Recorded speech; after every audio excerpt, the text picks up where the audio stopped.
We are highlighted under an enhanced risk for severe weather. That is a level 3 of 5.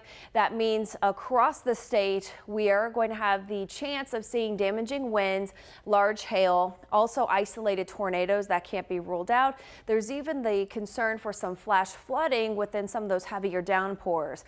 Right now, the timeline 2 o'clock in the afternoon until 9 p.m. Let's go ahead and break down the timing with Futurecast. This is 3 o'clock where we have that main line, likely going to be a squall line that develops and pushes into west central Indiana right around that time. We could have some strong cells develop ahead of that line that does slide across the state and right around 4 o'clock getting closer to the Indianapolis area. Until 9 p.m. we will have that chance for severe weather, and then once those storms roll out of here, we are going to still have an occasional shower and storm chance overnight, and skies are going to be mostly cloudy.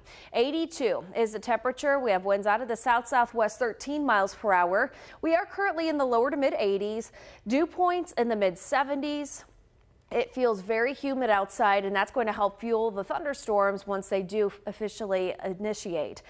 83, 2 o'clock. By 4 o'clock, 85 degrees. We are going to have high temperatures in the mid 80s tonight, 68 degrees. That chance for storms around, winds out of the south-southwest overnight, and then we'll have a change in the wind direction for tomorrow, high near 81 degrees. Another chance for spotty showers and perhaps a few thunderstorms at times, but the coverage is going to be quite low. It will be limited, but I do want to show you rainfall amounts within the next couple of days.